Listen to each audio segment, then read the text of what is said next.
ತುಂಬ ಬೇಜಾರಲ್ಲಿರೋರಿಗೆ ಮತ್ತು ತುಂಬ ನೋವಲ್ಲಿರೋರಿಗೆ, ಜೀವನದಲ್ಲಿ ಇಷ್ಟೆಲ್ಲ ಕಷ್ಟಗಳು ನನಗೆ ಯಾಕೆ ಬರುತ್ತೋ ಅಂತ ಪ್ರಶ್ನೆ ಮಾಡೋರಿಗೆ ಒಂದು ಸ್ಮಾಲ್ ಟಿಪ್ ಕೊಡ್ತೀನಿ.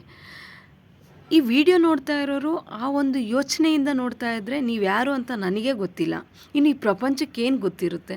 ನೀವೇನಕ್ಕೆ ಅಷ್ಟು ದುಃಖ ಪಡಬೇಕು, ಅಷ್ಟು ಯೋಚನೆ ಏನಕ್ಕೆ ಮಾಡಬೇಕು, ನೆಗೆಟಿವ್ಸ್ ಎಲ್ಲ ನೀವೇ ಯಾಕೆ ಯೋಚನೆ ಮಾಡ್ತೀರಾ?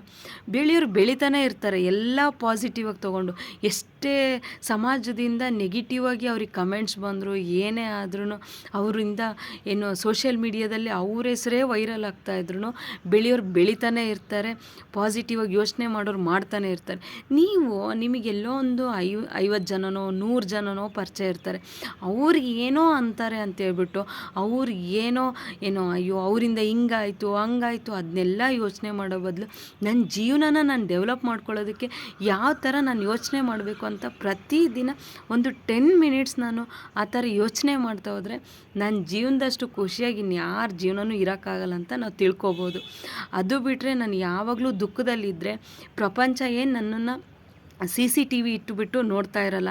ನೀನೇ ಏನೋ ದುಃಖದಲ್ಲಿರಬೇಕು ಅಥವಾ ನೀನೇ ಹಿಂಗೆಲ್ಲ ಪ್ರಾಬ್ಲಮ್ಸ್ ಕ್ರಿಯೇಟ್ ಮಾಡಿದ್ಯಾ, ನಿನ್ನನ್ನು ಇಷ್ಟೆಲ್ಲ ಬ್ಲೇಮ್ ಮಾಡ್ತಾ ಇದ್ದಾರೆ.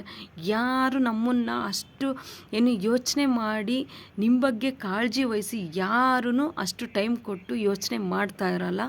ಆದ್ದರಿಂದ ಒಂದೇ ಹೇಳ್ತೀನಿ, ನನ್ನ ಜೀವನನ ನಾನು ಯಾವ ಥರ ಸೃಷ್ಟಿ ಮಾಡಬೇಕು, ಯಾವ ಥರ ಯೋಚನೆ ಮಾಡಬೇಕು ಅನ್ನೋ ರೈಟ್ಸ್ ನನಗೆ ಮಾತ್ರ ಇರುತ್ತೆ. ಅದನ್ನ ನಾನು ಮಾತ್ರ ಥಿಂಕ್ ಮಾಡಬೇಕು.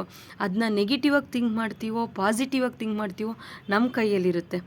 ಸೊ ಪಾಸಿಟಿವ್ ಆಗಿ ಥಿಂಕ್ ಮಾಡಿ, ಅದಕ್ಕೆ ಯಾರೂ ರೆಸ್ಪಾನ್ಸಿಬಲ್ ಆಗಿರಲ್ಲ, ನೀವೇ ರೆಸ್ಪಾನ್ಸಿಬಲ್ ಆಗಿರ್ತೀರ. ನೆಗೆಟಿವ್ ಆಗಿ ಥಿಂಕ್ ಮಾಡಿ ನೀವು ವೀಕ್ ಆಗಿಬಿಟ್ಟು ಬೇರೆಯವ್ರು ನಿಮ್ಮನ್ನು ತುಳಿಯಂಗೆ ನೀವು ಮಾಡ್ಕೋಬೇಡಿ ಜೀವನನ.